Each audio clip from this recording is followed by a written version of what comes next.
Ang Heaven Destroyer ay nalilito dahil sa mga pagpipilian at pagkatapos ay ngumiti at nagtanong sa pulubi na hari, Vegapunk. Hindi ba pwedeng kunin ko silang dalawa? Tumawa ang pulubing haring-hari at sinagot siya na, bakit hindi? Sayo naman sila, mangyaring kunin sila. Nagalit dito ang Heavenly Demon at sinabing kahit ang kanyang kasakiman ay walang hangganan. At sabi ni Winem Amit ba, kahit isa ay sobra na. Sa pagtingin sa mga espada, tinanong ng Young Master ang pulubi. Bakit ka nagkakagulo sa mga espadang ito? Vegapunk, may alam ka ba? Tungkol sa pinagmulan ng mga espadang ito. Pagkatapos ay sinabi sa kanya ng haring pulubi na, oo, syempre, sa pagkakaalam ko, ang maitim na espada ay ang makalangit na demonyong espada. Habang ang puting espada ay ganjang espada. Sa wakas, naunawaan ng Young Master kung bakit pareho silang nagkakagulo sa mga espada at sinabi sa Heavenly Demon na ito ang makalangit na demonyong espada. Kaya ang dahilan kung bakit ka nagkagulo ay dahil ito ay iyong espada. Galit na tugon sa kanya ng Heavenly Demon. Ano ngayon? Hindi ko ba magagawa yon? Pagkatapos ay tumingin sa puting espada, sinabi ng mga Young Masters, bueno, bukod sa makalangit na demonyong espada, ito ang Ganjang Sword. Ang Ganjang Sword ay isang espada na pinangalanan sa isang sikat na swordsmith. Pagkatapos ay sinabi sa kanya ng pulubing hari na ang Ganjang Sword, ito ay sinasabing ginawa ng isang master noong panahon ng mga naglalaban ng estado, at ito ay kilala rin bilang espada ng emperador. Kinuha ng Young Master ang mga espada at umalis sa templo. Naglalakad siya sa mga kalye at pagkatapos ay pumunta sa grupo ng kanyang mga kaibigan. Ang makalangit na demonyong espada at ang mga espadang ganjang ay dala-dala rin niya. Habang hinahawakan ang espada, nagtataka siya sa espada ng emperador. Pagkatapos ay narating niya ang Jinwang Inn, kung saan nakatayo ang lahat ng kanyang mga kaibigan at nagchichismisan. Si Namgang Ukraine ay nakatingin sa kanya papalapit kasama ang grupo. Nagtatanong kung saan siya galing. Nataranta ang Young Master at agad na sumagot. Medyo nakaramdam ako ng kaba kaya lumabas ako para mamasyal. Tinitingnan ng Ukraine ang dalawang nagniningning na espada na nakatali sa kanyang baywang. Ngunit bago siya makapagtanong tungkol sa kanila, lumitaw ang kanyang nakababatang kapatid na babae mula sa kung saan at napansin din ang mga espada. Namangha siya nang makita ang mga espada. Natigilan din si Namgang Hakrayan nang makita ang mga espada at tinanong si Young Master, ano ang mga yon? At sinabi ni Heima, na may labis na pagtataka, wala akong nakitang mga espadang ganyan kagabi. Hinawakan ng Heaven Destroyer ang likod ng kanyang ulo at sumagot kaagad na kinuha ko sila nang hindi sinasadya. Wala silang espesyal. Si Namgang Haimai ay nakatingin sa mga espada at nag-iniisip kung walang nga bang espesyal. Ang mga ito ay mukhang mga treasured sword bagaman. Ang kaibigan ng Ukraine mula sa likuran ay sumigaw at sinabing Ukraine. Malapit na ang Grand Tournament. Dapat na tayong umalis. Nang marinig ito, sinabi ni Hukrian sa Heaven Destroyer Young Master isa. Sabay na tayo. Sinabi ni Venerable Jigong ng Shalan na dadalo rin siya sa Grand Tournament. Si Jigong ay isang masamang monghe na nanindigan para sa mahihirap at kawalan ng katarungan, ngunit kumakain ng karne at uminom ng alak. Pumunta silang lahat sa Yunshan. At habang naglalakad, sabi ni Hakrayan sa Young Master, anyway, you're really amazing. To think na nakuha mo na ang titulong Jade Face Divine Dragon. Lumaganap na ang kasikatan mo sa buong Kaifeng. Malamang na maraming tao ang nanonood sa iyo sa Grand Tournament ng Orthodox Path, Young Master. Natuwa ang Young Master sa kanyang papuri at pagkatapos ay sinabi sa kanya na mag-isip ng napakataas sa isang hamak na tao tulad ko. Ako ay tunay na nagpapasalamat. Si Namgang Haimai ay nakatingin sa kanya ng may love and affection. Pagkatapos ay sinabi niya habang tinitingnan ang mukha ng Young Master na may pagmamahal na walang hamak na kahulugan tungkol sa kanya. Ang Young Master. Nagtataka si Heaven Destroyer. Nararamdaman ko tuloy na may mali at saka nagpasalamat sa sinabi niya. Salamat lady. Pagkatapos ay tumingin ang Young Master sa malaking gusali ng pavilion at lubos na namangha nang makita iyon at sinabi, gayunpaman, napakagandang pavilion. Habang nakatingin sa pavilion, ang Heaven Destroyer ay nagtataka na isipin na nakikita ko ito mula sa napakalayo.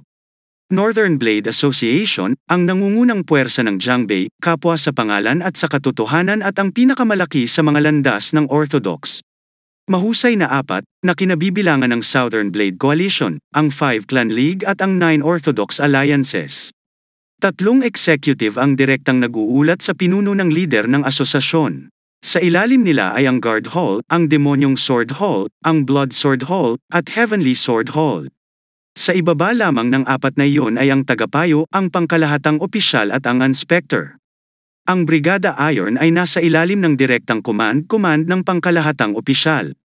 Ang Mandate Squad, ang Killing Shadow Squad at ang Flying Hero Squad ay nasa ilalim ng direktang utos ng inspector. Sa kabuuan, ang bilang ng mga tao ay lumampas sa 5,000. Maliban sa gang ng pulubi, ito ang pinakamalakas at pinakamalaking puwersa. Pagkatapos ay sinabi ni Hukrian sa Young Master, ang kasalukuyang Northern Blade Association ay napaka-agresibo. Ngunit ang pinakakinabahala ko ay ang Demon Ikong Sword Hall at ang Dugong Sword Hall. Agresibong tanong ng Young Master. Demonic na espada, dugong espada, ang mga ito ay hindi katulad ng mga pangalan sa pangkat ng Orthodox na dapat gamitin. Tama, sumasang-ayon si Namgang sa kanya at sinabing tama yon. Sila ang orihinal na pinakasikat na mga assassin ng Dark Path. At kalaunan ay na-recruit ng Northern Blade Association.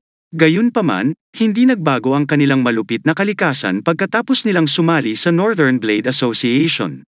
Ang aming 5 Clan League at ang Southern Blade Coalition ay nagpahayag ng aming mga alalahanin tungkol sa kanila, ngunit ang Northern Blade Association ay tinalikuran lang kami. Bilang resulta, ang aming 5 Clan League at ang Northern Blade Association ay hindi kailanman naging maayos. Pagkatapos ay sinabi ng Young Master na ang mga dating miyembro ng Dark Path sa loob ng Northern Blade Association ay pinipigilan ang madilim na landas na medyo kontradiksyon. Ang Heaven Destroyer ay namamangha pa rin sa pavilion at sinabi, gayunpaman, napakalaking pavilion. Siguradong malaki ang halaga nito. Ang isa sa kanyang mga kasama sa grupo ay lumapit sa kanya at sinabi sa kanyang mga tainga, na ang sabi-sabi na ito ay nagkakahalaga ng 100,000 gintong kwento. Naniniwala ka ba? Ang Young Master ay medyo nabigla at nagtanong sa kanya ng 100,000. Saan sila nakakuha ng ganoong uri ng pera? Sinabi sa kanya ni Hukrian na ang pangunahing pinagmumula ng kita para sa Northern Blade Association ay nasa negosyong paghahatid nito. Nagpapatakbo din sila ng mga tindahan ng alak, pawnshop, at iba pa. Pagkatapos ay sinabi sa Young Master sa mahinang boses na ang madilim na landas ay tiyak na naging tinik sa kanilang panig. Dahil ang karamihan sa mga negosyong ito ay pinapatakbo ng mga seksyon ng madilim na landas. Pagkatapos habang nag-iisip ng isang bagay, sinabi ng Young Master, I see. Kaya ang pag-alis sa madilim na landas at pagmonopolyo sa mga kita na iyon ay tiyak na magdadala sa kanila ng napakalaking halaga ng pera. Abala sila sa pag-uusap ng isang lalaking nakasakay sa itim na kabayo ang papalapit sa kanila at malakas na nagsalita. Napakalakas ng pitch ng tunog na ikinasakit ng tenga ng lahat at nakatingin sa kanya. Galit na sabi ni Namgang Hukrian. Damn, that sound was filled with inner QI. Pagtingin sa lalaking nakasakay sa kabayo, tinanong ko ang kanyang kuya, sino sa lupa ang taong yun? Ang Young Master Heaven Destroyer ay sumulong at nakatingin sa kanya ng may gulat. Tanong ni Haichrian kay Young Master. Nakatayo si Young Master sa harap ng lalaking iyon at galit na nakatingin sa kanya ang lalaki. Sabi ni Jaime sa Young Master, na Young Master, delikado. At malakas na sabi ni Ukraine kay Young Master isa. Nagalit din ang Heavenly Demon sa kanyang ginawa at agresibong tinanong ang Young Master. Hoy, lalaban ka ba ng kabayo? Nakangiting parang masama ang Young Master at sinabing, nakakainis di ba? Ang kawalang ingat na iyon, ang ibig kong sabihin. Ang kabayo ay tumetawa din at gumagalaw patungo sa kanya. Samantala, ang Ukraine ay nag-aalala tungkol sa Young Master at sinabing ikaw ay tatamaan. At sabi ni Jaime, Young Master. Ang kabayo habang lumilipat patungo sa Young Master, ay tumalon sa kanya at ang Heaven Destroyer, ay nakatingin sa kanya ng gulat at ang nakasakay sa kabayo ay nakatingin din sa kanya. Ang kabayo ay tumetalon at gumagalaw patungo sa kabilang panig, at ang Young Master ay nakatingin sa kanya sa likod at pagkatapos ay sinabi sa kanyang sarili, seryoso, maaari bang lumipad ang kabayong yun? Namgang Hai. Tumawa ng malakas si Hema at tinanong ang Young Master, hindi ba naging cool ka lang para sa wala? Pinagalitan ni Ukrian ang kanyang nakababatang kapatid na babae at pagkatapos ay tinanong siya ng ibang babae, Young Master. Ayos ka lang ba? Ngumisi ang Heavenly Demon at nagtanong sa Heaven Destroyer kung gaano kaawa-awa. Bakit mo sinubukang kumilos ng cool?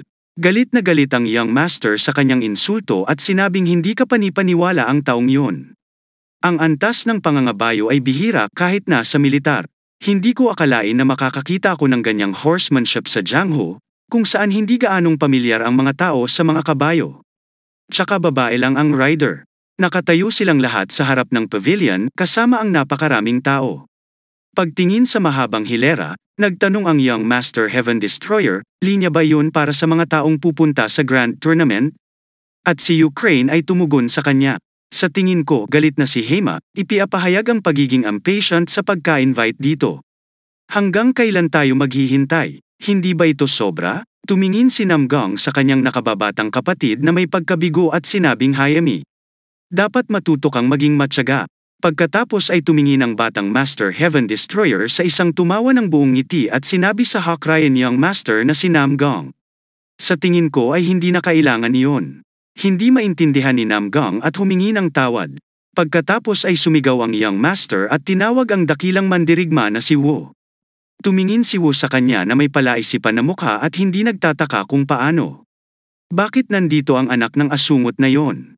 Pagkatapos ay sinabi ng Heaven Destroyer, na bilisan mo at pumunta ka rito ngayon. Mabilis na tumakbo si Wu patungo sa kanya at pagkatapos ay nakatayo sa kanyang harapan at tumetawa at kumusta. Pupunta sana ako para batiin ka. Samantala, sa iniisip niya, damn it. Kaya't dumating siya sa Grand Tournament kasama ang brats mula sa Five Clans League. Pagkatapos ay hinawakan siya ng Heaven Destroyer mula sa kanyang balikat at sinabi, sa totoo lang, dakilang mandirigma. Tutulungan mo ba kami? Napakahalaga ng ating oras para gugulin natin ito sa paghihintay sa pila. Ginagamit ng young master ang sound transmission skill, upang sabihin kay Wu na tulungan sila sa pila. Dakilang mandirigma Wu. Tama ba? Naalala ni Wu ang tungkol sa pakikipaglaban sa Heaven Destroyer at pagkatapos ay agad na tumugon sa kanya, na ipinakita siya, syempre. Hindi kami estranghero, pakiusap sumunod po kayo sa akin. Pagkatapos ang young master na formal ay nagsabi ng manligaw, mahusay na mandirigma, Wu. Pasensya na sa palagi ang pag-abala sa iyo. At sumagot si Wu, hindi talaga, natuwa rin si Namgang Hamay at ang galing. Itinuro sa kanila ni Wu ang daan patungo sa loob ng pavilion at pagkatapos ay dinala sila sa isa sa mga silid. At ito ay ang Waterfront Pavilion. Ang dakilang mandirigma, sa si Wu ay nagsabi sa kanila, mangyaring huwag mag-atubiling manatili dito. Nakangiti ang young master at may dalawang lalaki na nakatingin sa kanya habang nakatayo sa di kalayuan sa kanila. Tanong ng isa sa kanila, siya ba yun? Samantalang ang isa naman ay nagsasabing bata lang siya. Parehong ang Mandate Squad at Wu Hinchung ay dapat nawala sa kanilang isipan. To think na mapapahiya sila ng isang brat lang.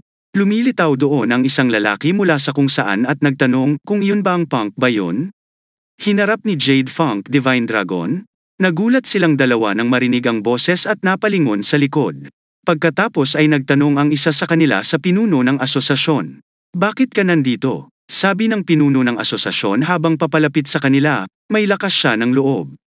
Hindi ako makapaniwalang naglakas loob siyang pumunta dito pagkatapos gumawa ng ganoong eksena. Ang Mandate Squad ay pinalo ang kalahati ng kanilang mga miyembro at kailangang bayaran ang inn. Nawala pa sa kanila ang anak ng pinuno ng angka ng Demon King na si King Sion Yongek. Ang Heaven Destroyer ay nagdulot na sa atin ng maraming pinsala. Dahil sa bastos na iyon, ang mga taga-Jianghu ay nagsimulang bumaba ang ating Northern Blade Association. Hindi natin siya mapapatawad. Dalhin mo siya sa akin ng tahimik. Dapat siyang magbayad para sa pagpapahiya sa ating Northern Blade Association. Mayroong isang malaking stadium at hindi mabilang na bilang ng mga tao ang naroroon. Ang Heaven Destroyer, kasama ang mga miyembro ng Five Clan League, ay naroroon din at nakatingin sa karamihan. Nagtataka ang young master kung gaano karaming tao. Lahat ba sila ay miyembro ng Path ng Orthodox Path? Isang lalaki ang nakatayo sa gitna ng stadium at pagkatapos ay malakas niyang sinabi, ahem. Idinaraos namin ang pulong na ito sa Northern Blade Association ngayon. Upang pag-usapan ang dalawang bagay. Siya ay si Chinek, ang advisor ng Northern Blade Association, tatlong mata na Heavenly Head. Pagkatapos ay patuloy niyang sinasabi na ang una ay upang sirain ang puwersa na nagbabanta sa kapakanan ng Merem. Ang pangalawa ay ang pag-recruit ng mga talento, ang talento upang punan ang mahalagang papel na ito. bago lumakas ang landas ng demonyo at muling magdulot ng kaguluhan sa Miriam. Sa ngalan ng Northern Blade Association, iminumungkahi ko na alagaan muna natin sila. Pagkatapos pakinggan ito, ang bawat isa sa stadium ay nagsimulang magsaya sa kanya bilang isang kilos ng kaligayahan at sumasang-ayon sa kanya. Ngunit nagalit ang Young Master at iniisip niyang iminumungkahi niyang sirain natin ang sindikato ng Demonic Path. Nagtipon ba sila ng napakaraming tao mula sa Orthodox sect para pag-usapan ang tungkol sa isang bagay na tulad nito? Tapos tinanong ng Heaven Destroyer si Ukrian, sino ang nakaupo sa tabi niya? Sino ang lalaking iyon? At sinabi niya sa kanya na siya ang tagapayo ng Northern Blade Association. Pagkatapos ay nagtanong ang Young Master Heaven Destroyer. Nakita ko, pero hindi ba siya masyadong obvious sa goal nila?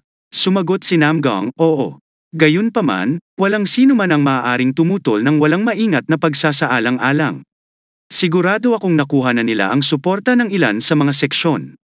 Ang kanilang panukala sa puntong ito ay walang iba kundi isang formal na pag-endorso. Kung mayroong isang variable, ito ang magiging reaksyon ng iba pang mga pangunahing puwersa sa landas ng Orthodox. Pagkatapos ay sumigaw si Cheanek at malakas na sinabi sa madla ang lahat ng Miriam. Mangyaring pag-isipang mabuti ang aming panukala. At pagkatapos ay lahat ng tao sa labas ay nagsimulang maghiyawan, sakupin ang landas ng demonyo.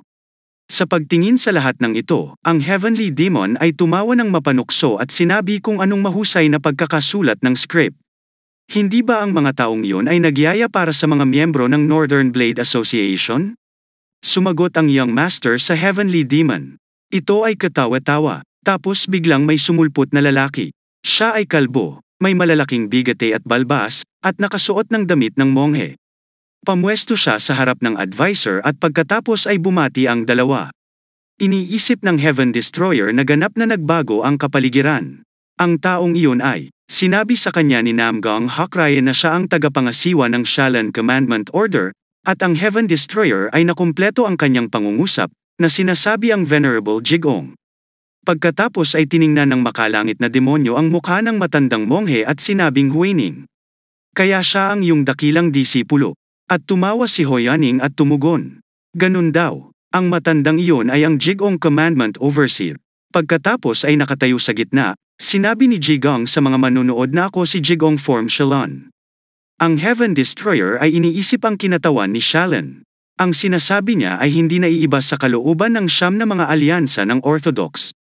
Pagkatapos ay nagpatuloy ang matandang Jigong, na nagsasabing salamat sa napakagandang panukala.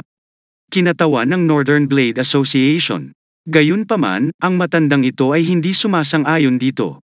Lahat ng mga tao doon, kasama ang Young Master Heaven Destroyer at ang advisor. Kaya nabigla si Cheanek nang marinig ito. Lumilitaw ang isang matandang lalaki. Iba daw ang iniisip nitong matandang ito. Hindi ko itatanggi na ang panukala ng Northern Blade Association ay nagpapakita ng kanilang debosyon sa kabutihan ng Miriam. Ngunit lahat ay sumusunod sa batas ng kalikasan.